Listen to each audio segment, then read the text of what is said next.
What's going on, everyone? Welcome into the Sunday Reset here on Forward Progress, presented by Fanduel.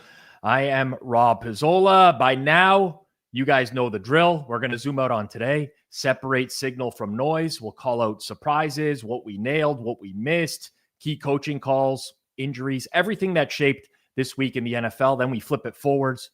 We're going to run through Week 11 openers, our thoughts on each game.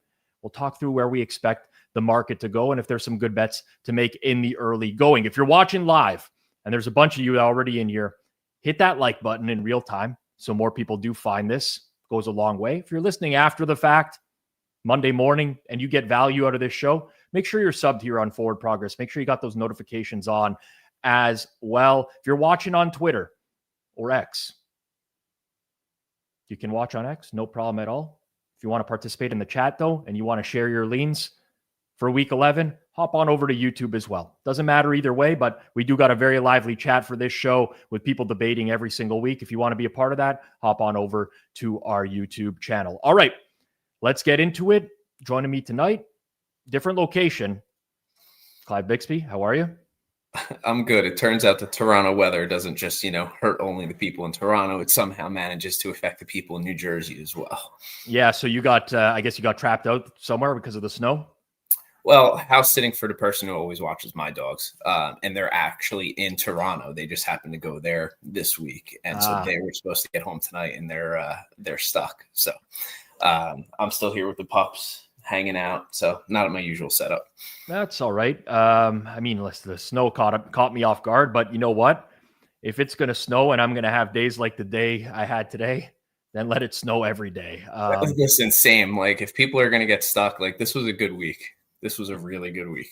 Yeah. So for those out there that have watched us all season long, or even dating back to last year, the year prior, we're pretty upfront with how things went for us. I think one of the challenges of doing content, on Sunday night is you have, especially for me, I'm betting this stuff. The stuff I give out on Forward Progress over the course of the week is stuff that I bet on, right? So I have a lot of stuff that's regularly in play. And there's some days where it just doesn't go your way, and you come on and you do content afterwards and you're like, tough day, just kind of want this to be over with. But there's the days like today where shit just goes your way. And I think it's important to celebrate it. So if I come across as pompous or arrogant or whatever, know that, maybe there is a little bit of arrogance in it, but, you got to celebrate the good if you're going to dwell on the bad, Clive. You really do. And this is not the easiest industry to be a part of in a significant, serious way. Like we are trying to add value, or even just casually, read some of the stuff that we see on Twitter week in and week out, people that are struggling and think shit's constantly rigged, or not saying that there's not some stuff that happens, but I mean, that's a predominant thought. People want voids, all of this stuff happens. And when you have the really good weeks like this was, enjoy it. 100%. And for me, I'm on cloud nine. I technically still have a small sweat going because I have the under on Sunday Night Football. I added one bet today, Clive, at 12:58 Eastern time, 2 minutes before kicks, which was the over in the Bears and Giants, because I had a very good position on the under earlier. And I thought, I'm going to try to middle this. I think the value's somewhere in between. That was the only losing bet on a side or total that I made this week. And it was at 12:58 game day today, trying to middle something. Every single bet I made won. I don't think that's happened in my life before. I've had days where I won a huge SGP, big payout, but where everything just domino effect from the way that it started in Berlin. Falcons, probably the wrong side in the game. I mean, Indy moved the ball rather comfortably, especially on the ground. It was kind of turnovers and sacks that did them in, but just kind of getting that out of the way with a huge sweat, a coin flip in overtime that I'm like, here we go. I'm going to lose plus 6.5 because I lost a coin flip. They come back from commercial break and it's like, we screwed up the flip. The wrong team called it. We had to redo it. Atlanta gets the ball. That was the sign that today was going to be the day, I think. I got to be honest, though. Like, for me, it started in the same type of way on Thursday with the Broncos and the way that game went. Had the under and had Raiders under, and that was fine, right? But having the Broncos in Survivor and just sweating Bo Nix and the experience was, I'm like, oh, shit, if this whole week's going to go like this, especially because I knew I wasn't going to be home. Yeah. Not sleeping in my own bed. But then Saturday hit, golf, won front, side, back. Like, it was a great weekend. Yep. Pizza buffet props this morning, I think, went 4-1 overall. Durso in the chat says Roman Wilson anytime. Thought that was going to be Pizzola's TD this morning. The one that I didn't give out actually won as well, which I was betting a lot, which was actually Brian Robinson Jr. today. I feel bad now even saying that, but it was just that day. Like that was the day. So I don't want to, listen, there's going to be bad times, but a lot of this show is going to be like, I got this right this week. And there's not much that I got wrong. So that's where we're at. It was an interesting slate of early games. And then like the late games were a snoozer today.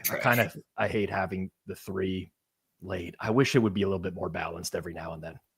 Yeah. The 1 o'clocks were definitely fun, and the 4 o'clocks were not. I mean, not from if you want an exciting game standpoint. I mean, depending on what you may have been on, it went really well. Like, we went 5-0 in our circa this thing to start the quarter. I mean, the Rams was the last piece of that. I know. I don't know. It's just one of those. I know a lot of people in the comments were joking about the dream I referenced on Thursday this week. Let's start there. God bless the Miami Dolphins. Jordan Herbert, or Heber, says Pizza Damas with that Dolphins dream. For those that don't know, I swear, true story, very vivid dream early this week of I was sailing a boat and all these dolphins, just alongside the boat, jumping out of the water. I already had an edge on the Dolphins, but I was struggling. This is like true pro better talk here, Clive. I was struggling to click Dolphins. Then I had this dream, and I'm like, you know what? You got to do it. Just meant to be. And, it was like one of those games where Buffalo's had a few of these this year. And this is why it's hard to take Buffalo seriously as like a true Super Bowl contender. You look at this game, like it wasn't a fluky 30-13 win for Miami. Like they hit a lot of big plays. They had positive EPA, both the passing game and the running game. Buffalo's running game was like a net negative for them today. They had a couple fumbles, one by Josh Allen, one by James Cook. The Bills, they want to lean into like this rushing offense. And I don't understand why they want to do this. Like Joe Brady, their OC, your quarterback is Josh Allen. I get that you don't have the best receiving core, but at some point, they got to flip this away from whatever they're trying to do in Buffalo with running the balls this often. Well, we talked about it last week. Like it was one of the few things that we disagreed on last week is when we were looking early at the total, which I think was like 50.5. You liked over, I liked under. And part of the reason I mentioned was because of the style of football that the Bills want to play. And God forbid they get up. Right. Like they're just going to lean into that more and more and more. And the Bills and the Packers are similar in the sense that I just don't trust them week in and week out, especially as like a heavy favorite, because they have these types of games where it's just like, is this the same team that I watched, the last 2 or 3 weeks when they're like firing on all cylinders? It's just, they're two odd teams that just, they lose it. Like whatever it is, they just lose it. Yep, totally. I mean, just a weird game, but like, you bet on Miami even getting points. And you figure there's going to be a point in the game where, you're just thinking to yourself, here it is. Buffalo's it never got there. It's so rare to win a big underdog in kind of like a sweat-free fashion like that nowadays, especially with a lot of these bottom feeders in the NFL. I think the game of the day, or at least in the early window that most people were looking forward to, was Patriots Bucks. This was another one where like New England goes into Tampa, short underdog. They win. In my opinion, wasn't smoke and mirrors. They did hit 2 big plays. One was the Travion Henderson run. One was a 72-yard touchdown from Drake May to Kyle Williams. But, 7.4 yards per play, positive EPA, both running and passing the ball in a game where there was a lot of rain. And frankly, Drake May didn't look comfortable when it was raining in the game, getting the ball out of his hands. But, just another Patriots performance where you start to look at the schedule that they have down the stretch and you're like, this team this could be the number 1 seed in the AFC if things go right for them. Yeah, and I mean, even in all the preseason stuff, like you could see that the win total move and move and move over the course of, spring, summer. And I'm like, has it gone a little too far? I'm like, you know what? I actually don't, I don't know. But what I do wonder is how sustainable is May's deep game going to last? I do like that maybe Henderson's finally not in some sort of doghouse and, hey, give the guy some carries and some touches. But I mean, it's not like they're super well weaponized in the wide receiver area either. Nope. And Drake May is just fucking slinging it. Yep. Booty missing the game today as well. And they just have Kyle Williams step up and he scores a long touchdown. I'm glad someone brought this up in the chat or I would have forgot about it. So thank you, Jester 13. You guys have thoughts on Vrabel's decision to end the first half and take a knee on first down to run clock. So for those that didn't see it, it was explained right there, but it was 1st and goal from the 1 yard line. And Drake May took a knee so that they could take 40 seconds off the clock. That way, if they scored, Tampa Bay would get the ball back with minimal time. It is my opinion that 5 years from now, all the teams are going to be doing this. So I think Vrabel is starting a trend because, I mean, at the end of the day, 1st and goal from the 1, I don't know the exact, I'll have to run this afterwards. I think it's something like, let's say 95% touchdown rate. 1st and goal from the 1, if you're going to have 4 downs from the 1. You waste a down, you have 2nd and goal from the 1. You still probably are in the 85% rate, would be my guess at that point, especially with an offense like New England's as well. So you're basically sacrificing 10% probability to score that touchdown. And the EPA, that the expected points you gain off of not giving Tampa Bay a chance to move, I think makes it worth it totally. I listen, I have to math it out, but I think this makes a lot of sense. Oh, I was fine with it in real time. I was like, this is something I would have done in a video game, when I was a kid. That's exactly the type of shit that I would do to make sure that the other team wouldn't get the ball back. And I'll tell you, I didn't expect it from Vrabel, but I like the idea. I don't know the math behind it either at this point, with NFL percentages, but intuitively it seemed like the right thing to do. I've also yelled at the TV before for a team to do this, so I want to think that this is the correct thing to do. It's sure. I do this all the time, and it's don't score here, don't score, go down at the half yard, because that. I mean, I think it could have worked. It could have worked out horribly. Stephon Diggs had to make an amazing catch on 4th down to score that touchdown, and had it not worked, the internet would have blown up today, especially if that affected the outcome of the game. But Arthur Dominguez says only concern with that decision is how good the Bucs are against the run. Sure, I think you could do it team by team, some sort of analysis, but I think in pretty much all instances, that one's going to work. I mean, you're completely eliminating the downside of them being able to score regardless. So there's that part of it. I mean, you're really just free rolling is maybe not the best word, but it's the only word that I can think of at the moment. Yeah. Yeah, I know what you're getting at. Yeah. All right. Early window as well. Texans, Jags, man, that was a hell of a game. I know Flupp had, I think, a couple Circa Survivor entries on the Bears today. Yeah, it was the Bears. It was the Bears and he has Survivor stuff on there. Getting confused on the games.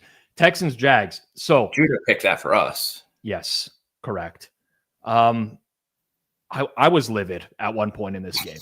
I was both livid with myself, but also just livid with everything working in the Jags' favor early on. And then the Jags they're just not trash. They're just bad. Yeah. I think it's taken a while for people to come around on it. I think even for me, maybe at one point in my head, I think of them as potentially being more explosive than they are. But now with the injuries on the offensive side of the ball, in the secondary as well, I mean, to have Davis Mills mount a comeback like that, that's got to be like rock bottom for the Jags right now. Yeah, the negative EPA didn't matter. Pass, running the ball. Jags didn't do anything offensively. Absolutely nothing. And I kind of was hoping this year with Liam Cohen that maybe we see something of the potential of Trevor Lawrence, but we're unfortunately seeing Trevor Lawrence. And that's, I just think the kind of quarterback he is and he's going to be. It just sucks. And Davis Mills is not good. I'll be interested to see what your thoughts are on the number next week, because I'm not sure what Stroud's situation is going to be, but we'll get to that. Yep, for sure. Stroud didn't practice at all this week with the concussion, but we've seen short turnarounds after. I mean, this is kind of common practice now with concussions. It's like miss 1 week, back the next. Not saying it happens every time. Some people who ended up on Jags getting 1.5 in this game at post or near post, that last play. Some people are losing sleep over tonight. I mean, listen, it happens a lot in the NFL. You're going to see a handful of those every year. Final play of the game, some sort of touchdown, some defensive, interception or something. But yeah, that's you got to pour one out for some of the. It's not the worst one of the year. No matter what, that's still going to be Rams Eagles. I still think you can't beat that. Balls. Like blocked kick return for a touchdown is absurd to lose in that fashion. I think that one takes the cake for sure. What else in the early window? Bears Giants. Okay. That one was interesting because the wind obviously affected the game. Jackson Dart gets hurt. He gets concussed in that game, which, I hate to be this guy. You could almost see it coming for the last few weeks. He's delivering punishing hits as a quarterback. I feel really bad, but at some point, these guys got to learn to get down. Too, earlier, a couple weeks back, I'm like, you can't keep playing like this. I know. I don't know about you, but Dable, he's got to go. Yeah, I'm kind of done with Dable. I think I don't like his presence on the sideline either. This is more narrative-y, I guess, or just a qualitative analysis, but just feels like he's never in control of what's going on there. The rush yards were nearly even in this game, which is kind of a surprise to me not necessarily that the Bears defensive line is any good, but the Giants were able to run the ball successfully. They had it. They had this one in the bag, but Russell Wilson. Yeah. Russ coming in. I'll give credit to Caleb today. Played a strong game. I would love to see that against a better defense because I think the Giants right now are very susceptible to everything. And,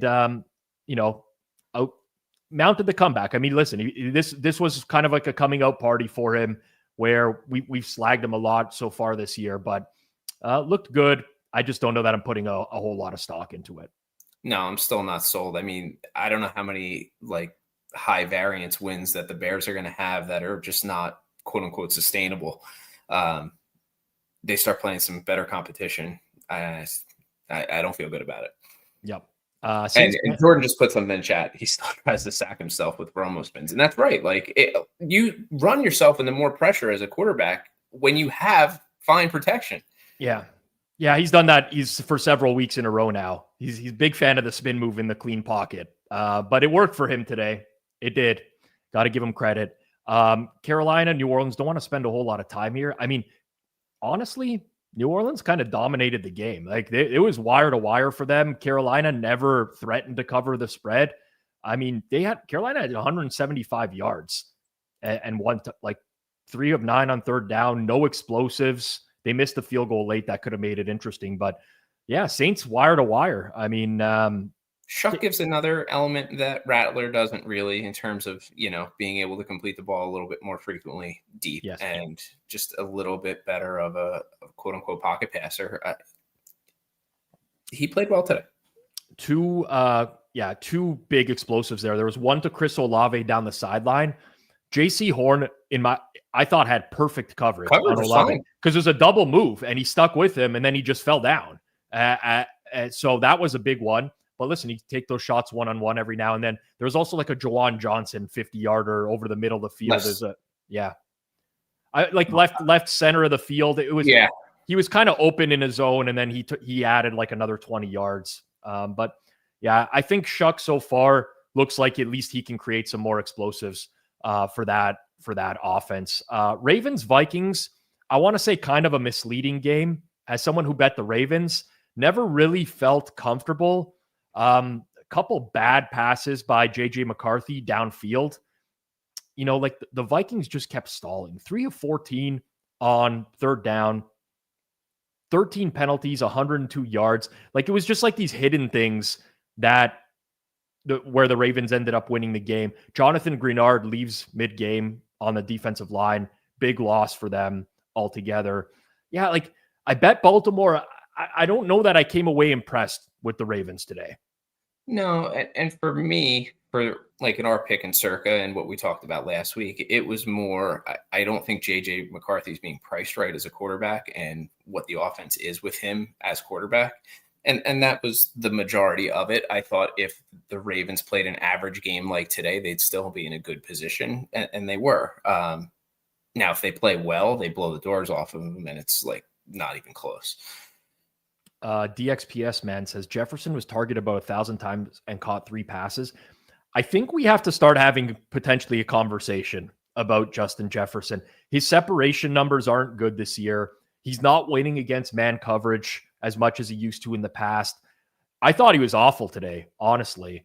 And that's got to be like the strength of their offense. They got to be able to win on the outside with Jefferson and Addison. So, I don't know, just a weird game all around.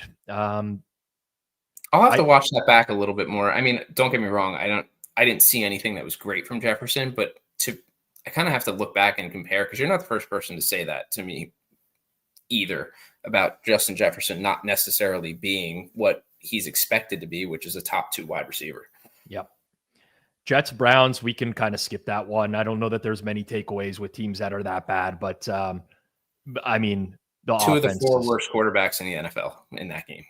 I mean, the fact that this ended with 47 points got to be one of the most misleading things of the day. There probably should have been like that's a rough beat. Yeah, like if you have the under in that game, that's kind of rough. You get a punt return touchdown, kick return touchdown. Breece Hall had like the 40-yard touchdown as well on the screen. Outside of that, man, that was like there was nothing going on in that game. Late window, 3 blowouts. I think Lions Commanders, no one's really going to be surprised that the Lions laid it on the Commanders. I think what the surprising thing was today was Dan Campbell called the offensive plays, and he called a good game. Yeah. I listened to a little bit of the post game, and he's like, just looking to switch something up a little bit. Like something doesn't really, like something's not clicking the way that I think he wanted it to. They were fine. I mean, the Commanders is not like a litmus test in terms of a defense that I want to see something against, but they were fine. Yeah. I mean, yeah, you're not really learning anything from that. Yeah. We know the Lions are capable of a good offensive performance against a bad defense, but yeah, that was interesting. I mean, lots of Washington money this week as well.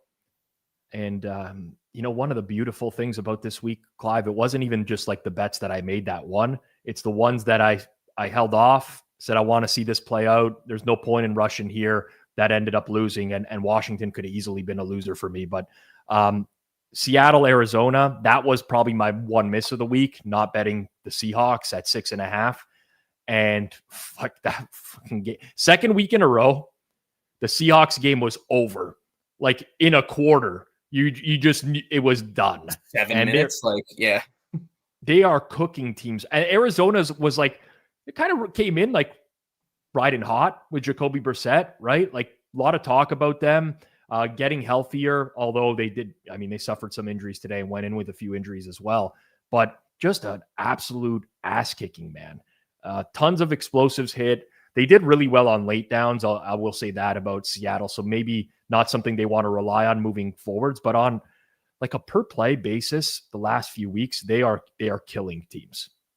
Yeah. I mean, Darnold looks like a beast. Just wondering what it's going to look like.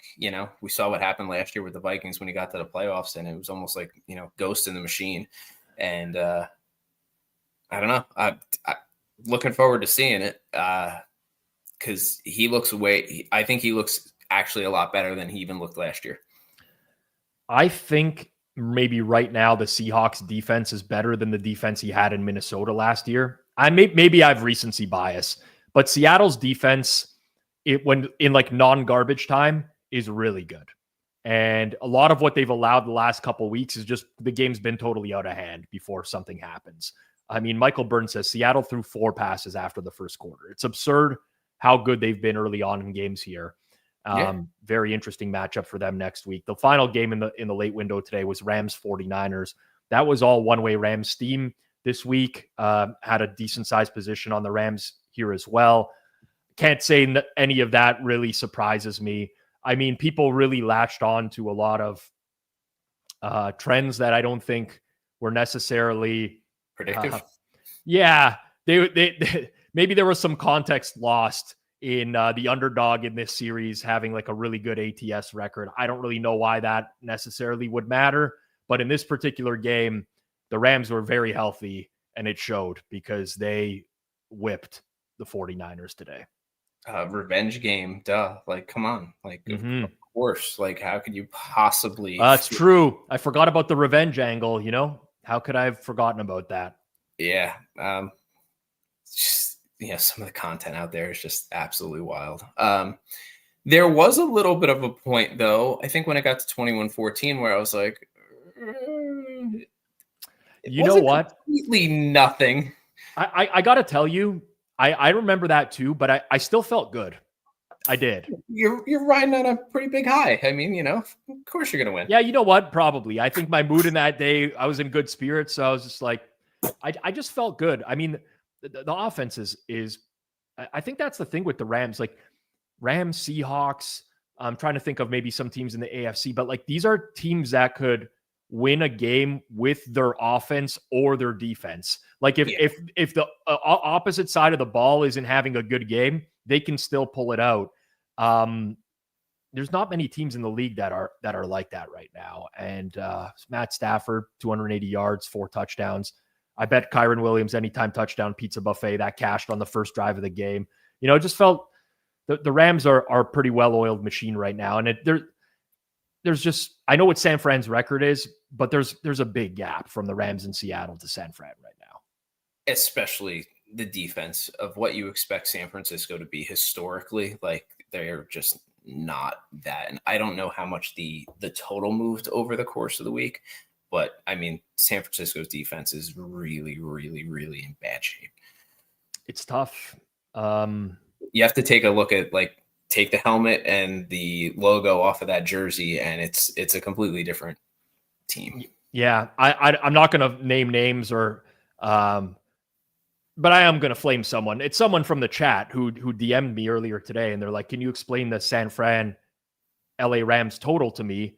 These guys played on Thursday Night Football not too long ago, and the total was much lower." And I'm like, yeah, we have a lot more data points since then. Not only for these individual teams, but teams that they've played over the course of the year. Like there's so much more that we can work with.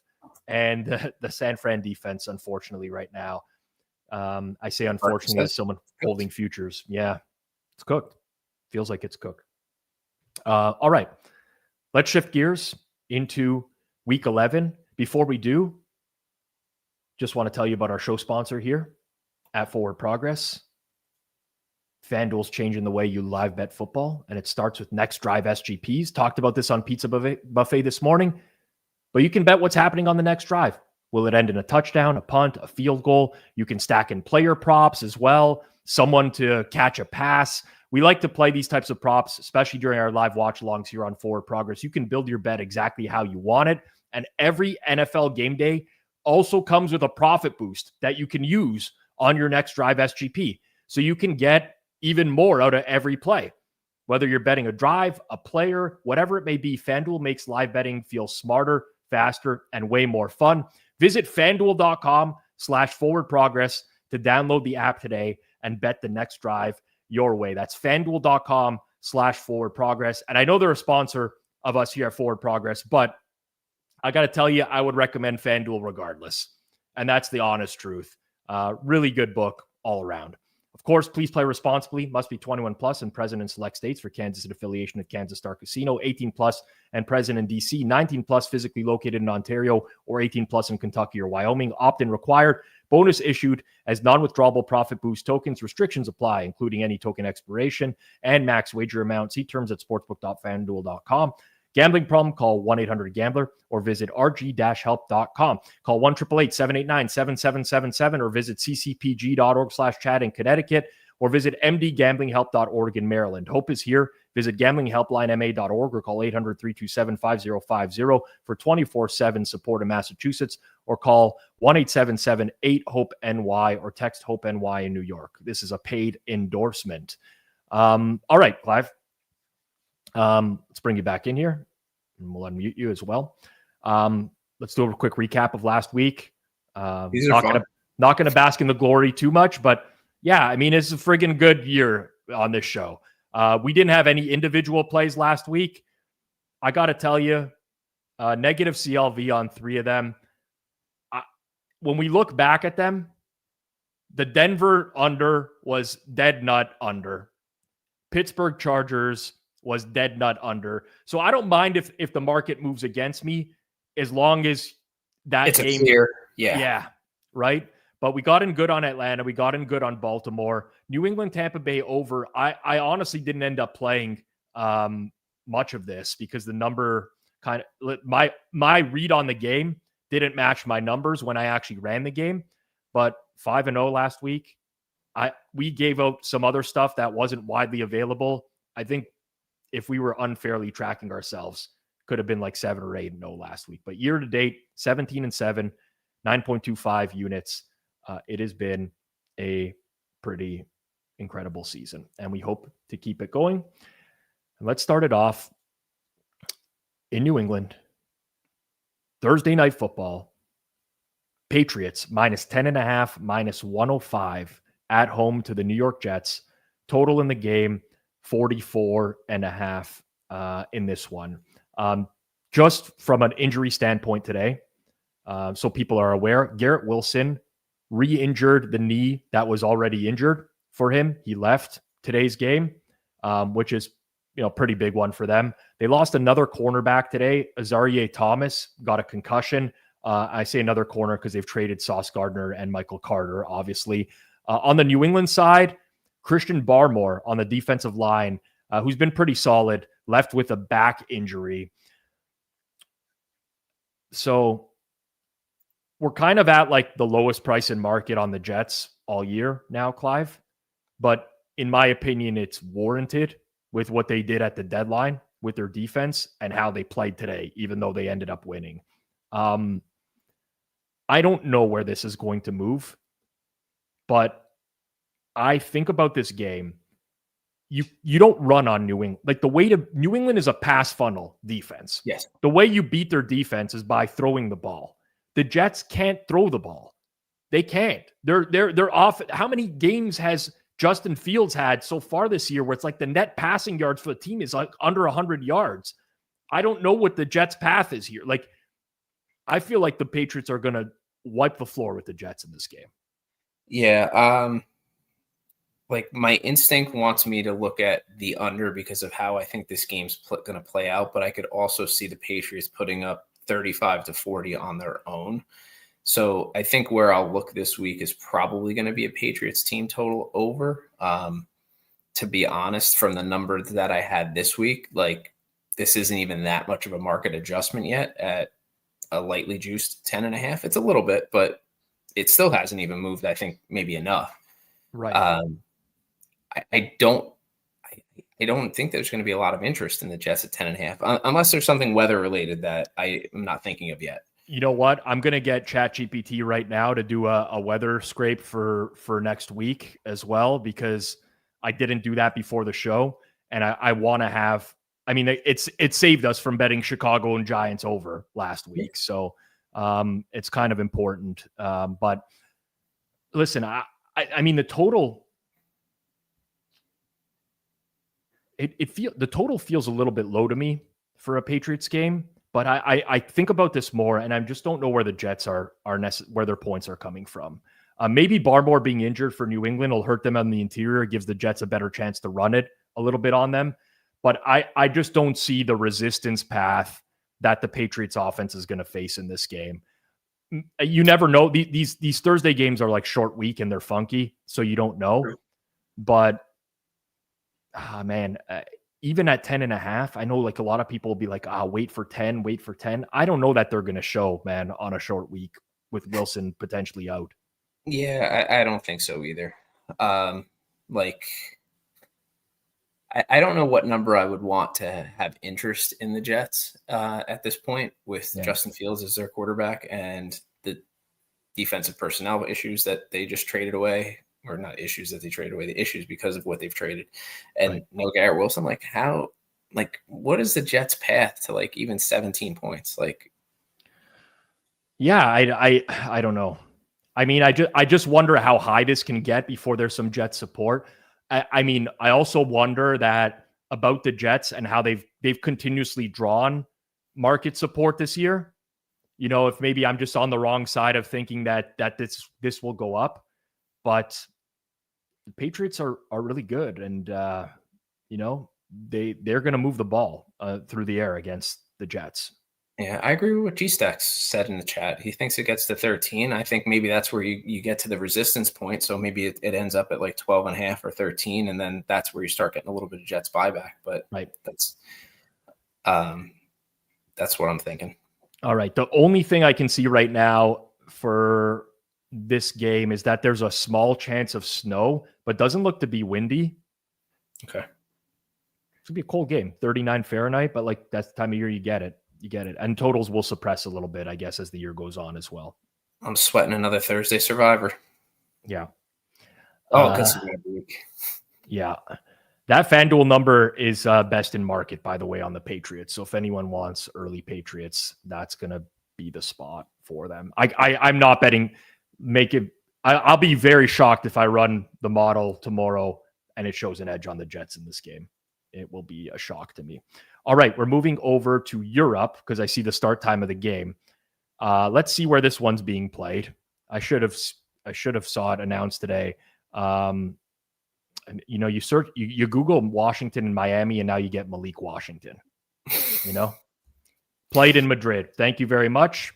Sorry, a little bit behind schedule today, as you know, a bunch of stuff going on. Well, lots of people in the chat. Madrid, got it. The Bernabeu. Beautiful. I think it's Madrid. Yep. We got it. Home of Real Madrid. Okay. Dolphins -1.5, -115 on a neutral here.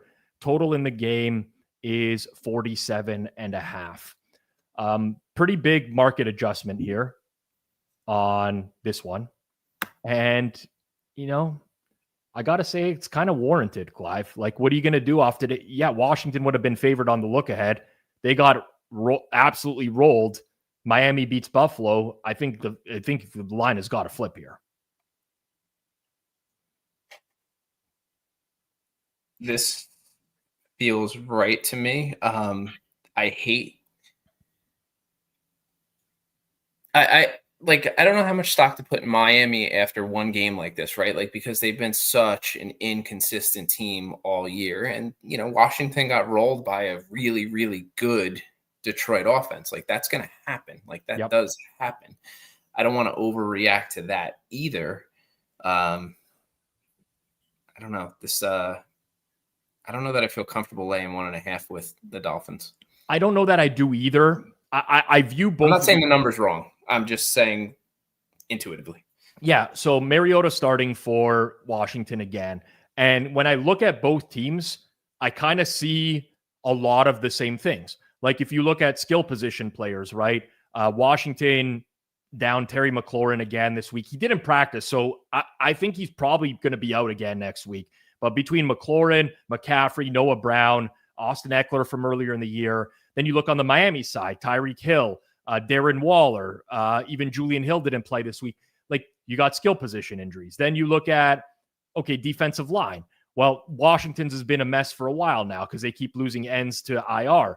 Miami trades away Jalen Phillips. Chop Robinson was out with a concussion this week. So you kind of match there. You look secondary. Well, Washington's secondary is a disaster. Trey Amos got hurt today, left with a foot injury. Lattimore's on IR. Then you look at the Miami side, and it's the same thing. Rasul Douglas is out today. They've had multiple corners on IR. So it kind of feels like these teams mirror each other.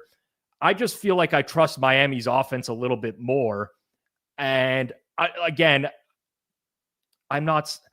know that you're going to have a valuable bet in this game because this can't really close like Miami 3. But, in my head, I like the Dolphins a lot more than I like the Commanders.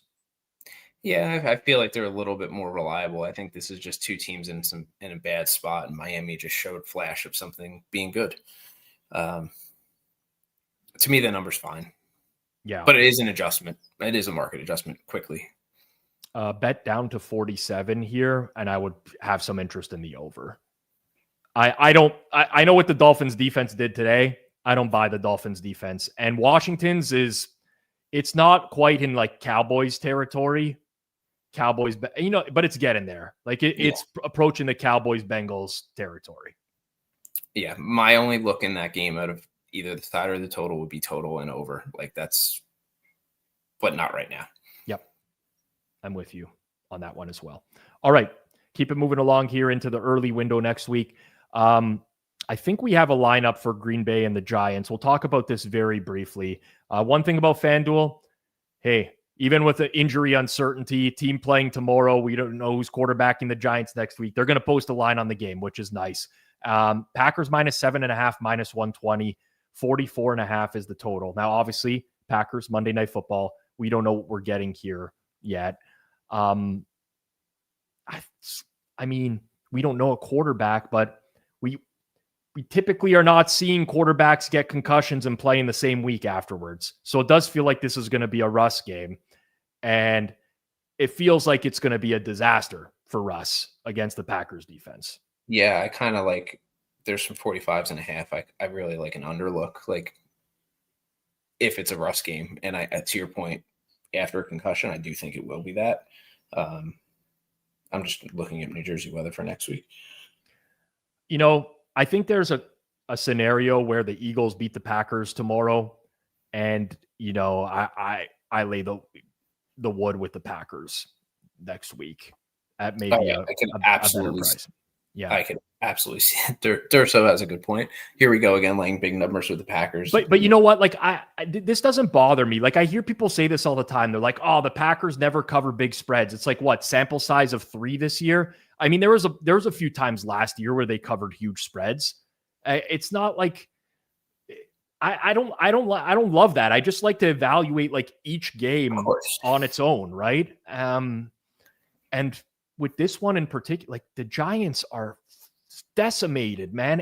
Darius Slayton got hurt today. He's not even good. Pulled a hamstring. Like they don't have options anymore. Their center, John Michael Schmitz, is out. They lost a defensive lineman, Rakeem Nunez-Roches today. Another linebacker, Demetrius Flanagan-Fowles. Tyler Nubin at safety. Like they suck, and they're losing more players on top of it.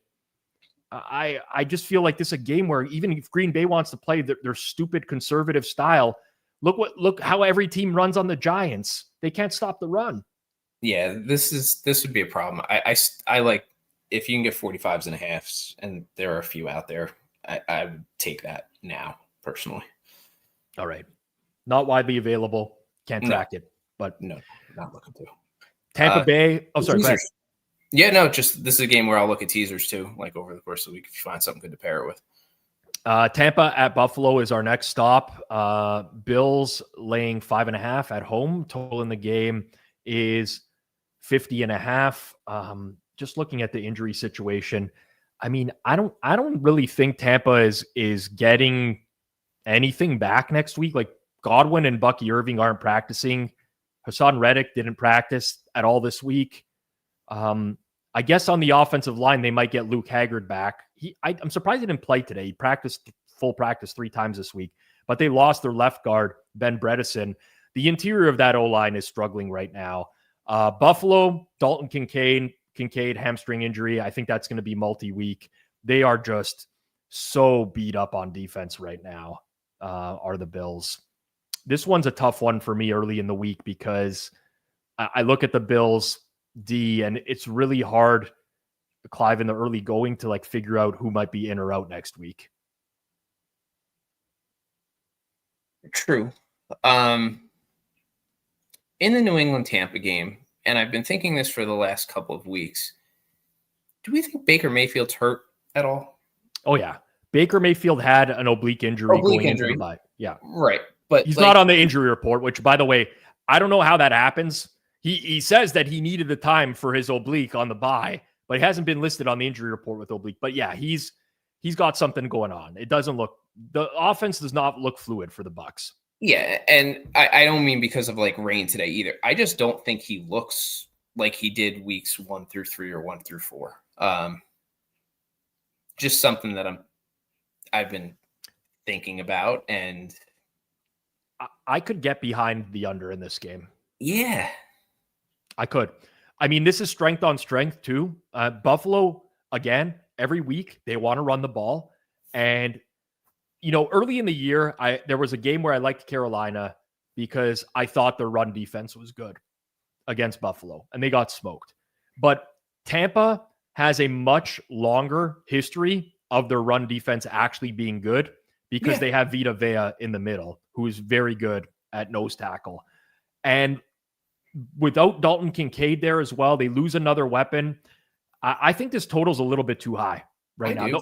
It's just that Bills defense is such a cause for concern with the amount of players that are missing. Yeah, and I don't think the Tampa offense has been sharp the way it has been in the past. I mean, 25% success rate early downs rushing for Buffalo today. And they're going to want to do the same thing. I don't think they're going to change. Like, they're going to do the same shit. So I think under is where I would look to. Yeah, I don't have anything concrete on weather for Buffalo on Sunday, but you know what? It's November. It's only upside. Yeah. If you like the under. I agree. I mean, the only real downside is like a pure snow game where the defense can't get their footing. Like snow on the ground, but no wind. Slippery. Yeah, I get you. Although it's, listen, Toronto weather is very similar to Buffalo. And after the snow storm today, it's not supposed to snow again till like early December. So I don't think that's going to be a problem. Jamil says Baker hasn't had a rush attempt since the injury. That tells you all you need to know. I think this is a good angle. I think potentially Tampa Bay's offense is still being overvalued in market right now. I don't know what I want to do with the side in this game. To be frank, I'm pretty down on both of these teams relative to market, but I'm with Clive here. I think we're going to go under in this game at 50.5. I think that's a little bit too high. Okay. Cincinnati at Pittsburgh. Over. Is our next spot. You know what? We can talk. Steelers looked atrocious on Sunday Night Football. Bengals have the luxury of the bye. Pittsburgh returns home, laying 5.5, minus 105, total 50.5. Of note from Sunday Night Football tonight, Darius Slay left with a concussion, and it looked like he was out on the field for a split second there, so I'm not sure about Slay next week. Joey Porter Jr. also left with a rib injury, but he came back into the game. Something to monitor this week because that secondary is very thin. They've been using Jalen Ramsey at safety. For Cincy, basically, I mean, the only one that's going to move the needle out of the bye week for them is Trey Hendrickson. He didn't practice at all with the hip injury. He gets an extra week here. And I'll be honest, Clive, like I just think that the on-off splits for him are so big that it's really, really hard to handicap this one without having a general idea of whether he's in or not. Yeah, you're completely right. I mean, I think we're seeing it more and more. And I mean, I'm thinking back to, I think it was probably the first year we started doing the show with the way that we were handicapping TJ Watt being out and the impact that it made on the Steelers. And it's just becoming more and more pronounced. And you're seeing it with the bigger, the pass rushers and how important they are and disruptive. Like, it's the same situation in Cincinnati. It just hides so much.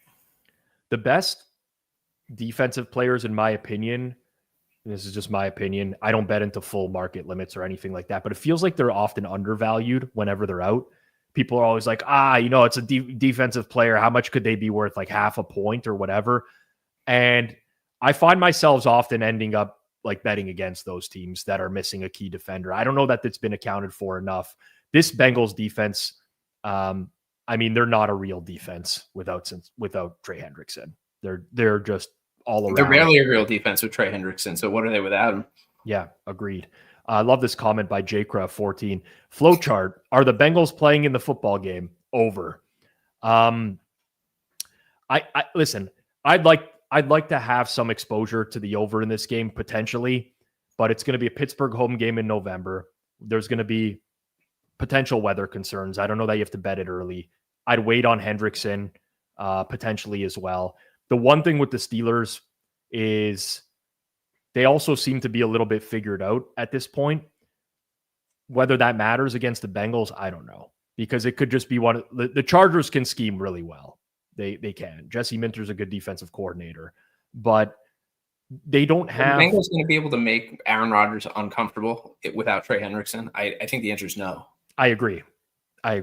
And like the Chargers made him very uncomfortable on Sunday Night Football. He took a lot of sacks. He had to make throws on the move. He was unsettled in the pocket. And I don't know that since he can do that. I just worry with a total in the 50s. Pittsburgh's really struggling to create explosives now. Like it was so much yards, like it was all yak early in the year, right? It's nothing downfield. I don't know that I love that if you need to hit an over in the 50s. But, this isn't a play that I would make right now. But the flowchart thing is there's merit. There is some merit there. There is some merit. All right. Before we get to our next game here, we got almost 400 live on YouTube, another 400 on Twitter. If you're in YouTube, please take 2 seconds, smash that like button. And if you're enjoying the show, you get value out of it. You probably do if you're here at past midnight Eastern time on what's now Monday morning. Take 2 seconds, smash that like button down below. All right. AFC South. We got the Texans traveling to Tennessee. Titans off the bye. Texans laying 7.5 minus 0.6. Total in the game, 38.5. We don't know on CJ Stroud. I don't, he's had history. He has a history with concussions, so we don't really know. We don't know on the offensive line for Houston. Titus Howard, Ed Ingram, both missed today. No real major injuries coming out of that Houston game. For Tennessee, they had a lot of injuries going into the bye. Most notably, Calvin Ridley, Jeffrey Simmons, Arden Key, Xavier Woods. They traded Draymond Jones. They've traded many players on the defense this year, including Jarvis Brownlee and Roger McCreary.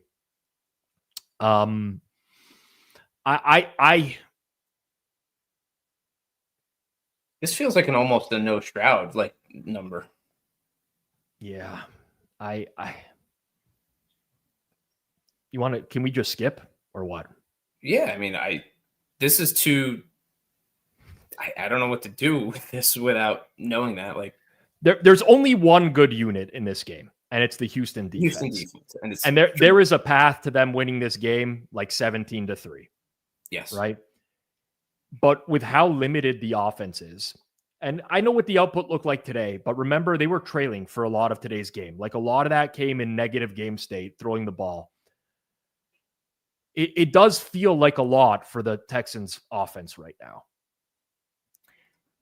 I will, if Stroud plays, I still think that's good news for me, and I still would like an under. Yeah. I think Tennessee's going to take money, man. I can see that. Off a bye week. I mean, they were never really... They've been priced bad all year. Like, what's the lowest that they've been priced in market roughly this year on a pure power rating perspective? I think this is it. They're close to 9 or 9.5, I would say. I mean, they could be a -9 for real, even off a bye.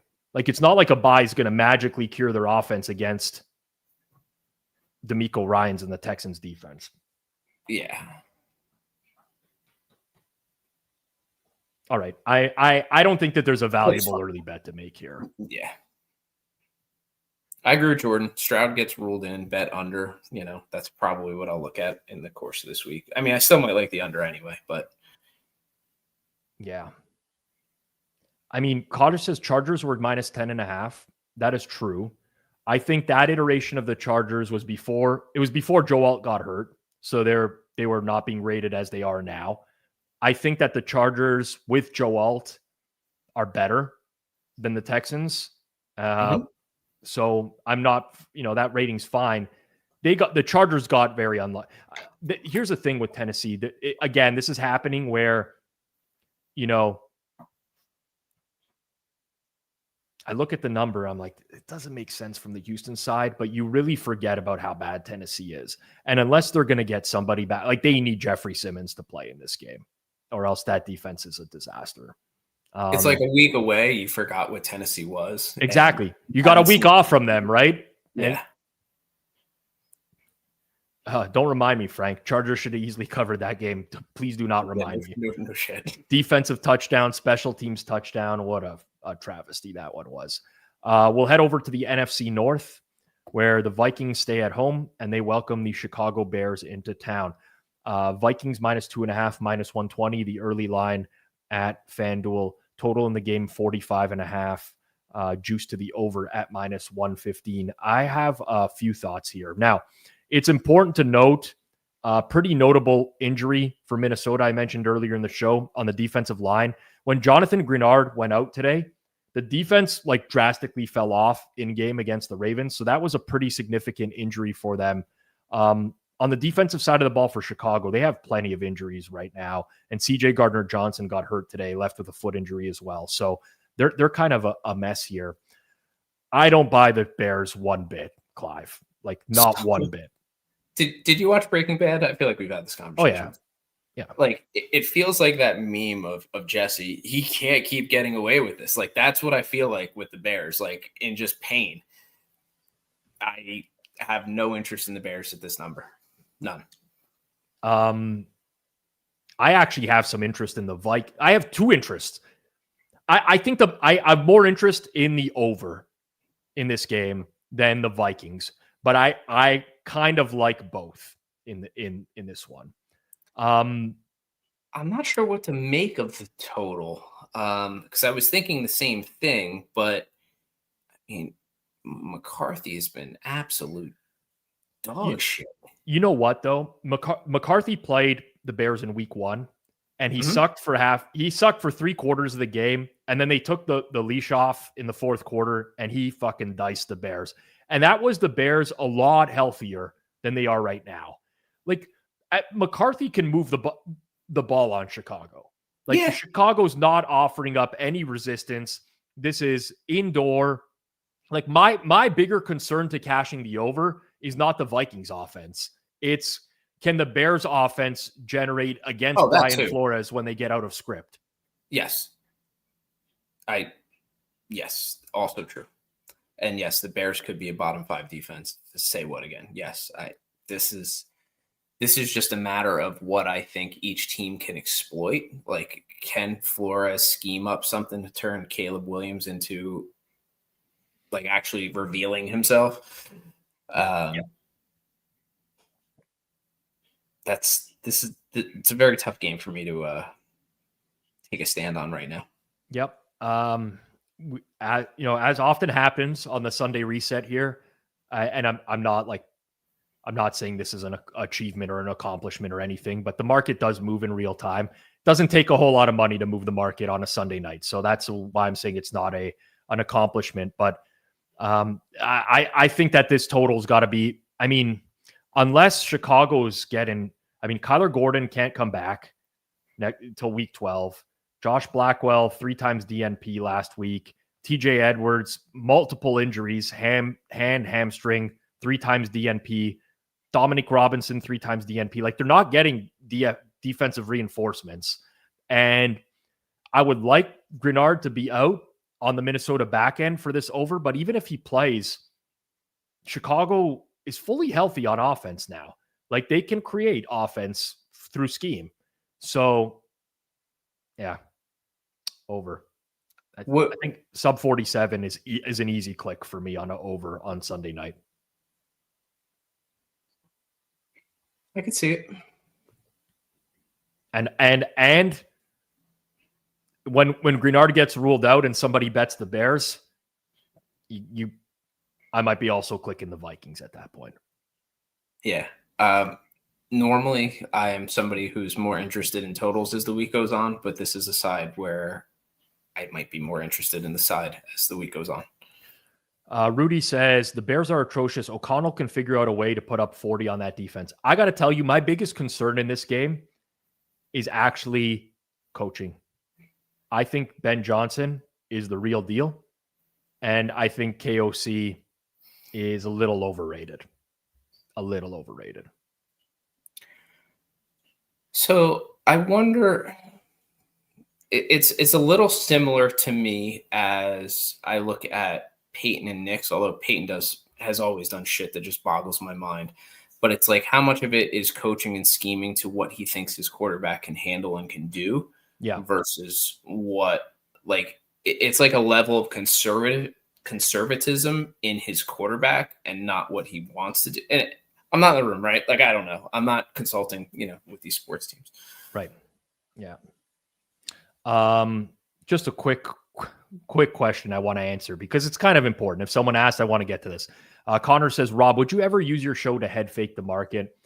If you don't, to ask that, you don't know me very well. I would never do that to anyone. I mean, it would completely kill like the integrity. That's like one of our brand values at the Hammer, is just being honest and transparent with the audience. Like, it would take a serious lack of integrity to do that. So I understand that I'm costing myself EV in a lot of instances here by doing this. It's a conscious decision that I've made to do this show because other people get value out of it. But I would never do that. And, people have asked me about it before. Would you be willing? I've told them all the same thing. That's never going to happen. So that's it. And listen, the markets in the NFL, like, these aren't like WNBA props, right? Like, if somebody massively disagrees, it's going to bounce back really, really quickly. Yep, totally. NFC South. Falcons coming off the Germany trip, return home, taking on the Carolina Panthers. Atlanta -3.5, -15 at home. Total is 42.5 in this one. Carolina, I didn't see any significant injuries. Atlanta, I think D. Alford, a corner, left with a concussion. They were missing Mike Hughes today. Mike Hughes might be back next week, though, so that might offset for them. And we don't know with Matthew Bergeron on the offensive line. Seems like he's kind of doubtful for next week as well. So not a lot of injury stuff to parse in this game, Clive.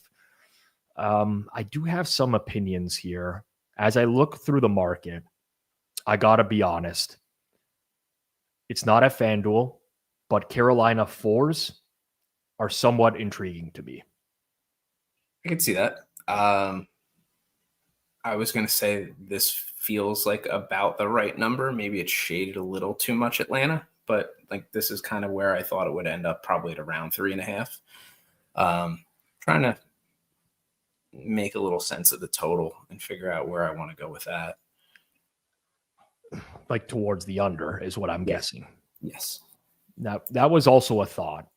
So I think Carolina can run the ball on Atlanta. And part of the handicap of why I liked the Saints today and the under in that game was that the Saints have actually done a really good job at stuffing runs this year. A lot of what they've done is getting into the backfield quickly. And when you can get Bryce Young into like second and long with one receiver, basically, it hurts. Oh, wow. Bryce Young is terrible, as Akshesh says. But, Michael Penix is kind of terrible too. Like, we watch Michael Penix play, he fucking stinks. He misses. I mean, he gets bailed out by Drake London more than anything I think I've ever seen. That's hyperbole. But yeah, I mean, for fuck's sake, like, Penix misses a lot of throws and makes very poor decisions on top of that. Somebody put in the chat, it might have been G-Stack. Oh no, say what again? Going to be hard to get to 42.5 with a running clock for 60 minutes. Like that's another part of it, is I think both teams want to lean on the run. I just like I don't expect explosives down the field deep from either of these quarterbacks. Like the problem I have, Clive, is like, I agree with everything in regards to but how low can this actually possibly go? Right. I mean, it's in Atlanta. It's indoors. On fast track. Like it feels like, I'd love the over at 44. We're not getting that necessarily, but like, it just feels like there's not a lot of room for it to go down. No, I get it. Yeah. This is not something that's going to move wildly and like go through 40 or anything like that. There's no upside of weather. Yeah, this is all fair. Yeah. Giovanni says bad travel spot for Atlanta. I don't agree. I think, first of all, every single team gets a choice whether or not they want a bye after the international game or not. The Colts chose to have a bye. Atlanta chose not to. I think people way overrate travel situations nowadays. I really do. I think people look way too far. Each of these teams is, they have a lot of resources in place to travel properly. Let's put it that way. Yeah. I mean, they know how to plan this stuff out now. Like this isn't novel anymore. So 42.5, something I'd look at throughout the course of the week. Like to your point, like this isn't something so egregious where it's like, you got to bet it now. And I don't see this going up either. Yeah. Like, I pull up the look ahead line in this game on the total, which was 44.5. And you absolutely have to adjust down off of the Carolina game today. Again, another data point, but it just seems like a reasonable number where there's not a lot of line movement coming. Yeah. I'm almost certainly going to like the Panthers in this game when all is said and done. I'll tell you that. Almost certainly. Next up, we're going back to the AFC. It is the Chargers going to Jacksonville to take on the Jags. I figured this is something of what we would see here in terms of an adjustment. Chargers look good on Sunday Night Football, and they are now laying 2.5, -120 at Jacksonville, total 44.5. This has not reopened everywhere yet. It's probably in about a third of the spots on the board. And, I don't think many people are going to be lining up to take Jacksonville here from a like quote unquote public point of view, like a casual average fan, so to speak. But I mean, if this does hit 3, there's going to be some interest in the Jags. Yeah, I think so. Am I nuts here to think that this total's too high? Like, I don't think you're nuts. I'm kind of in the exact same boat I feel like I was with Atlanta, Carolina, where in my mind, I like the under in this game. Chargers unders going forwards seem appealing to me, but yeah, I mean, I could see this going down to 44. I could. Yeah. Not a ton, but I might look at a Jags team total under too at some point this week. Their offense is really, really not clicking at all. Chargers lose Aronde Gadsden at tight end today as well, like another skill position injury. Jacksonville's just dealing with BTJ, Travis Hunter, Ezra Cleveland offensive line. I think you're right. I mean, I don't know that there's a ton of room here, but I think directionally under. Although, you know what? What was with all the Chargers over money at post tonight? No idea. I was going to ask you, but because it didn't necessarily make a ton of sense to me. And there are normally times where, listen, I have an early look and something moves against me and I see, I could see how they got there. I don't see the path there today. Yeah. Is it just an undervaluing of the Chargers offensive line issues with injuries and just thinking that it would be better than it was? Like, that's the only thing. That's the only rationale that I could have really come up with. Yeah, I didn't really know either myself. Yeah, I'm gonna wait on this one. I was hoping to get a better number with the Chargers. I guess maybe that was just a some false hope, so to speak. But both of these teams are kind of teams I want to bet against right now. Let's put it that way. Yeah. Going to the NFC West, this is the game of the week.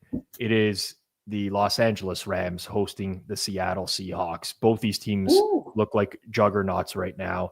Rams -2.5 flat at Fanduel. Total is 48.5. So on the side, both these teams are very good. You know, you could point to some things that both of them don't do well. You know, I would say that the Seahawks, they probably have too many, early down runs that don't get enough yardage, but they do a lot of it to work the play action game. For the Rams, I think their defense might be slightly overrated based off the schedule that they've played this year. But I kind of feel like it has to be priced exactly where it's priced. You know what I'm saying? Yeah, well, I was going to say, like, I don't think there's much room for this to move other than maybe, 5 cents one way or the other. But I don't think it moves all that much. Like there would be a lot of interest for Seattle 3. Of course. I think the Rams are slightly better than Seattle on a neutral. You give them a little bit of home field. You can't make the line 3. I just don't think there's a bet to be made here. Couple injuries from today. Devontae Adams had an oblique injury. Now, the Rams said after the game he could have come back in if they needed him to come back in. But it's an oblique injury, and I'm always cautious with those. So you want to monitor Devontae Adams this week as well, which is why I would not really have much interest in betting the Rams early here, me personally. The Seahawks lost their center, Jalen Sundell, knee injury.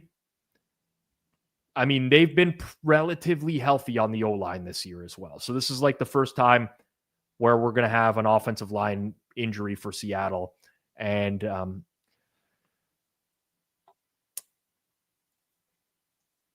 this just feels fine. Yeah. I wouldn't be surprised when I run this game this week to have an edge on the under. I can see that.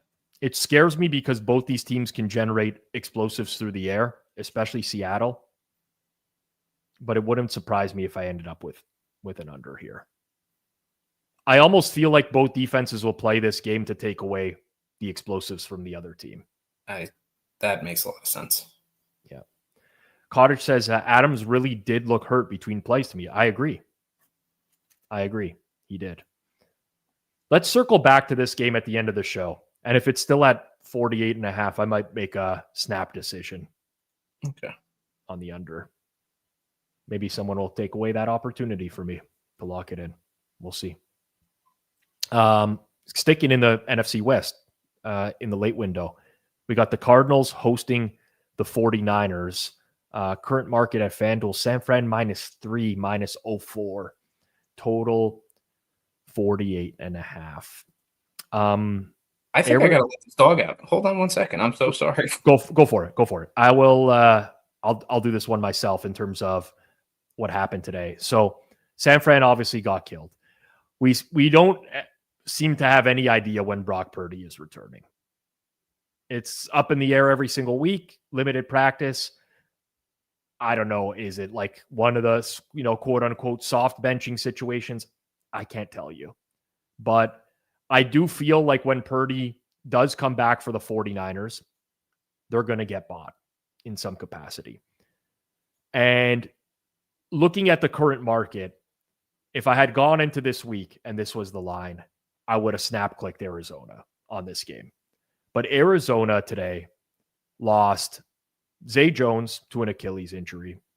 Simi Fehoko, former Cowboy, not a great player, depth receiver, but they're getting really thin at receiver. They're also getting really thin at running back because Bam Knight left. Their right tackle, Jonah Williams, left today. Walter Nolan, who has been very, very, very good since coming back off of IR, hurt his knee today, left. Darius Robinson on the defensive line left. Not a good player, but they're already down so many players on defensive line. I'm missing someone else for Arizona in the secondary. Who else left today? Dadrion Taylor-Demerson, safety. They're without Will Johnson, Max Melton, that corner, Mac Wilson in the middle of their defense. Like, these guys, Arizona is decimated right now. Decimated. And unless I get something positive from their camp this week, an early injury report, I don't think I could do anything. Just too many injuries on the Arizona side of things. If anything, like my lean would be towards the over, but that number looks too high for me to bet it. Yeah, I was going to say, did we click over? That's the only look I like. Yeah. I mean, this is San Fran D, man. Yeah, I mean, I can't. I'm not going to take too much away from like the Arizona offense of being able to do anything. I mean, Brissett, they're not going to be a great team playing from as far behind as they were, like as quickly as they were. And Seattle's got a very good defense. Like, I don't know, that's something I'm going to like. I think as I get through this week. Yep. Well, very early. We'll see how that one plays out. AFC North, lots of divisional matchups next week. Ravens go out on the road to Cleveland to take on the Browns. Early market here, Ravens -8.5, -115. Total is 41.5. Baltimore, Marlon Humphrey left with a finger injury. Doesn't sound serious. I doubt he misses next week. Who knows? Cleveland on the defensive line lost Alex Wright, who's been very good so far this year with a quad injury. That's it really. So not a ton of injury news to parse. I think Cleveland's going to be a popular underdog for a lot of people next week. There's been times in the past where this Browns defense has really given Lamar trouble. I will say Lamar still doesn't look 100%. I just cannot get over. George adds, Rashad Bateman was in a walking boot after the game. Good to know. I cannot get over Cleveland's offense and how bad they are. It's true. I mean, Dylan Gabriel's terrible. This feels like an underlook for me. But I don't have everything that I would normally have in front of me to think of why I might not like. This feels like this would get to 40, but it's intuitive. It's not based on my normal amount of work that I would do this early. Browns definitely could, Cleveland definitely could be inclement weather. Lots of wind possibility there. I'm looking at their offensive numbers today. Four yards per play against this Jets defense.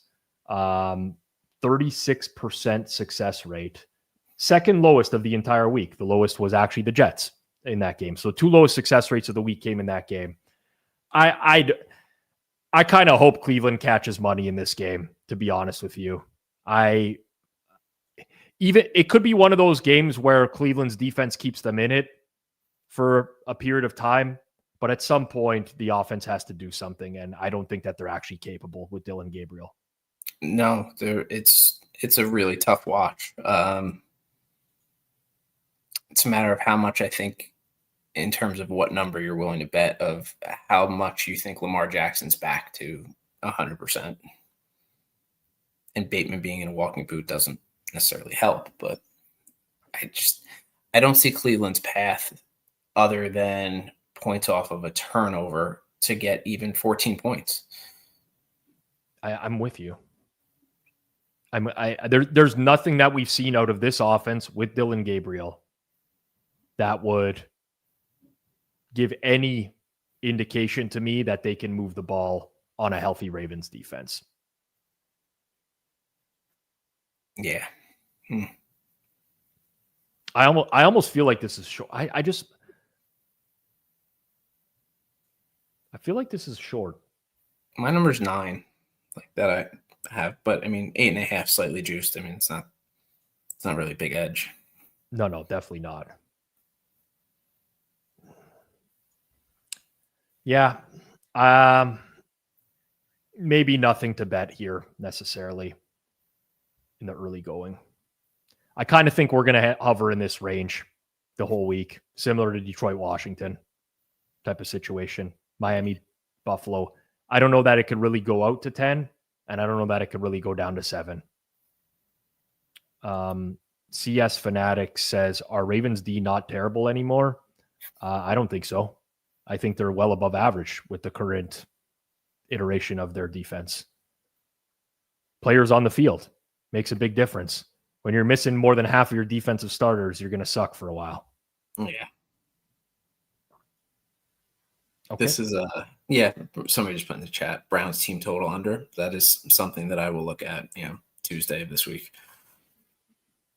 AFC West, Broncos, off of one of the most disgusting performances you'll see, are at home against the Kansas City Chiefs coming off of the bye. Over under for the amount of times I hear Andy Reid off of a bye is set at 69.5 for this week, because that's going to be one of the talking points for sure. KC minus 3.5, 44.5, juice towards the under. Just looking at KC in terms of injuries before the bye, their left tackle, Josh Simmons, has been out for personal reasons for like a month. I believe he's expected back for this game. Jawan Taylor, their right tackle, hurt his ankle. He left the game in week 9. So we'll see if he can play for this one. Aside from that, Casey's healthy. Pacheco's hurt. I don't think it really matters. Denver lost J.K. Dobbins to a foot injury on Thursday night. They still remain without Patrick Surtain. I think it's a little bit too early for him to be back in this one as well. I don't know, man. I wanted to. I think everyone wants to bet the Chiefs in some capacity this week after watching the Broncos play on Thursday, but this is not the number that I wanted to do it at, unfortunately. No, this feels like exactly the right number to make me not want to do anything. Yeah. Where Kansas City's been leaky this year, let me just double check the efficiency numbers to make sure that this is still true. But I think they've been leaky on run defense so far this year. KC adjusted. I mean, both, honestly. Dropback success rate and rushing success rate. They're bottom 20 adjusting for quality of opponents. So the defense just hasn't been that good last year, this year. And I will say, Bo Nix has a very, very, very wide range of what he could be in any given week. And the Broncos defensive unit is still good. Here's the thing, though, like you mentioned, a top 3 cornerback in the league is out, but this is a team that can exploit that, right? Like we talk about that all the time, like who can, who can't. I think adjusted for quality of opponent, the Chiefs have the best dropback success rate in the league, ahead of Seattle, Green Bay, who else? New England, adjusted for quality of competition this year. Yeah. What about from the run side of the ball? What did you just say? I mean, Denver's been pretty stingy against the run. KC's been... Yeah, I view this game as strength on strength. Yeah. Where Denver's got a pretty good pass rush. They're good in pass defense. Obviously, that changes without Surtain. It drops off a little bit. I don't know. I guess whenever I'm talking through this game and I see the number and I don't have an initial reaction, it's probably a good sign to pass, I guess. Nothing for you on the total? You directionally lean to the under? Directionally. I was just curious what you thought. It seemed fine. I think we underrate the Chiefs' offense, maybe, because visually sometimes it doesn't look like explosive. True. Durso says flat threes aren't showing on this one. I don't know, honestly. I mean, some of the KC buy edge is kind of mitigated by the fact that Denver is also on extra rest. I think there's going to be I think there will be conflict in market on this game. Let me put it that way. I think there will be conflicting opinions. Yeah, this is I kind of just want to watch the Chiefs win. Now I'm out on the Broncos. Oh, This is the problem. I mean, there's going to be a number where you back any side. I don't like the Broncos. I consistently come in against them. But like you think of where Kansas City is going to open this week, right? Having had a bye week and what we just saw with Denver, and it gets adjusted up no matter what. Like that's without a bye. I think I had it at just under 3. Yeah. Okay. Sunday Night Football next week is an interesting one in the NFC. It is the Eagles hosting the Lions. So the Eagles get back-to-back primetime. Eagles -1.5. Total is 48.5. Obviously, we haven't seen the Eagles play tomorrow night. I kind of feel like whichever team loses tomorrow night is, if there's any sort of market adjustment to them, I almost want to back them in the upcoming game. Detroit, Terry and Arnold gets hurt again today. I mean, he's just in and out of the lineup very regularly. What was it today? Concussion for him. Philly, we won't know. Cam Jurgens is expected to miss. He's going to miss this week with a knee injury.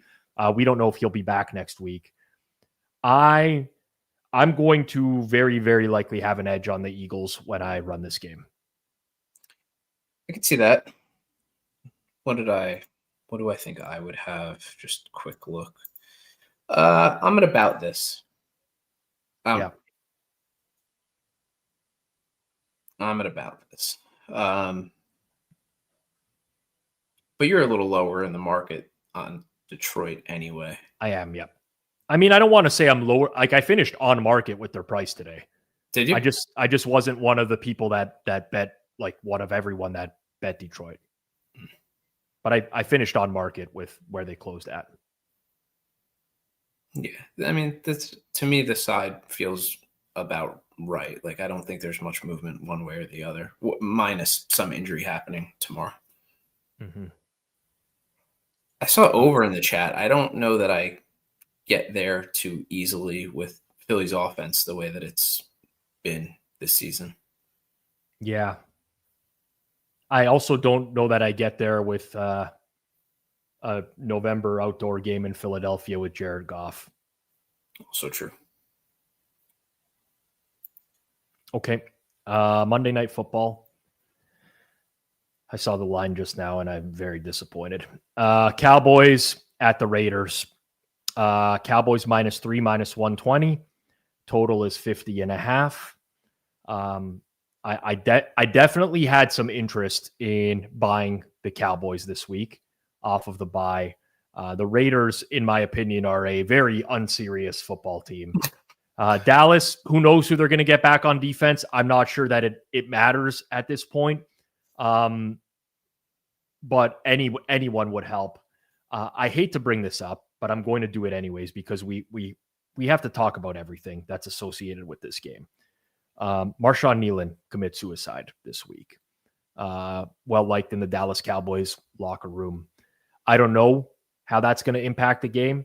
I'm sure you're going to see people who come up with angles on that. That kind of just supports who they like in the game one way or another. I think from a human point of view, obviously you can definitely pull out the, they're playing for Marshawn type of angle. I got to feel like that's a pretty big, distraction as well for a team.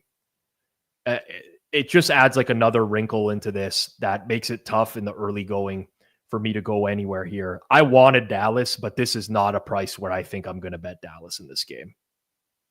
No, I think I'm closer to taking the Raiders at this number than Dallas. I kind of like the over in normal circumstances, but I kind of like the over anyway. My biggest concern, and normally I would 100% agree with you because, people will say it's the Raiders offense. They suck. Geno stinks. Actually, Geno banged up, I think it was his quad. But I use hobbling around to end that game. I thought we were going to have like a Byron Leftwich classic game where the offensive linemen have to carry him down the field. Yeah, he hurt his quad last week. Every bad offense that's gone up against Dallas has still been able to move the ball. But Geno's fine if he doesn't, if there's no big pass rush, like when he's had those situations this year, he's been okay enough. And against Dallas, I think he will be okay enough. The Raiders lost 2 O-linemen this week, both guards. Jackson Powers-Johnson, Yeah, he'll definitely be out for a while, as will Dylan Parham with an ankle injury. Yes. And Dallas adds an interior lineman to go up against those guards and happens to be one of the best interior linemen in the league in Quinnen Williams. And that's throwing me off for this matchup because I almost always see these Cowboys totals and I'm like, no, what are we doing here? Like the other team is going to move the ball, but I think the Raiders are so reliant on being able to run, and Williams being added there with backup O-linemen hurts them in this game. That was kind of the angle that I liked, that I wanted for Dallas, but now I'm not there. Timmy Neutron put something in the chat. If Geno can't score, he'll throw 2 picks to help the over. You know what? Easily could. He's terrible. He is terrible. Ecolt says, how was Arizona Dallas 53.5 in this 50? Well, Arizona's offense is a lot better than the Raiders offense. And the Raiders defense is kind of quietly fairly efficient right now. Another data point this week. I know it's Bo Nix, but it's another data point. True. Geno needs very specific situation to thrive. And the Jags pass funnel defense, I guess, like, you know, in the fourth quarter 2 weeks ago. That was it. I mean, if you're a fade the public guy, and I've said my piece on the fade the public, this is going to be your spot on the Raiders here because I don't know who's going to want to bet the Raiders in this game. Yeah. Zero clue. I see Chip Kelly mentioned in the chat. He's off. He's horrendous. Bad football team. This is not going to be a fun game to watch for many reasons. Well, you know what? I'll be on air for this one, Clive, doing a live watch along here on Forward Progress. Second time I get to watch my team on Monday Night Football in 3 weeks. This feels like, you know, based on all the numbers that we kind of went through, not a lot out there this week like we saw last week that we were interested in. Maybe this is going to be a prop week. I think last week was more of an outlier, if we're being honest. It's pretty rare that we like agree on 5 games or 5 plays, plus have like 3 or 4 more that are less just widely available. It was like a perfect storm, and it all just happened to work out in our favor. Just less so this week. I still see that Seattle, LA 48.5, and I'm still tempted a lot with that under, especially with the possibility of Adams not being 100% for that game. And Seattle's depth at receiver is being tested right now as well. I mean, they have three good ones, but I like those defenses a lot. Does the chat have anything they really like this week? Yeah, I mean, I've seen a few things in there. Someone's asking for a Grey Cup break. I don't even know who's playing in the Grey Cup. I mean, some Canadian that I am. I know Montreal won yesterday, and I think Saskatchewan as well. Pretty sure, actually, I saw that. Luke, I lean towards the under 44.5, but I need to do a little bit of work there. Yeah. I mean, regardless, we talked our way through every single game. You have a general idea of where we're going, even though I guess there's fewer plays locked in. And please, no accusations about trying to keep the record up. I could care less. That didn't even like cross my mind. I'm like, what? I know it's coming. You guys are 17-7, less volume going forward. So I'm just gonna call it what it is. No. All right. I think that's going to be it for us for this week. Hopefully next week can be as good as this one. Reminder, we do have a newsletter here at the Hammer. It's going to save you a lot of work if you bet on football. G-Stack George puts it together on Monday and Wednesdays. And I mean, it's just solid. If you're looking for NFL injuries, we got you covered on that. Fridays, Kirk Evans, he does like a more personal piece. But you can check that out. Also check out our Discord, discord.gg/hammer. And that's going to do it for me and Clive. Thanks, everybody. All right, guys. Hopefully you enjoyed the show. If you did, smash that like, make sure you're subbed. If you're listening in audio form after the fact, please rate and review. 5 stars for us. That goes a long way as well. For myself, for Clive, for our producer, Caustic Arrow, Pascal Prince, behind the scenes, tracking everything, keeping everything tight. This has been the Sunday Reset here on Forward Progress, presented by FanDuel. Peace out, everyone.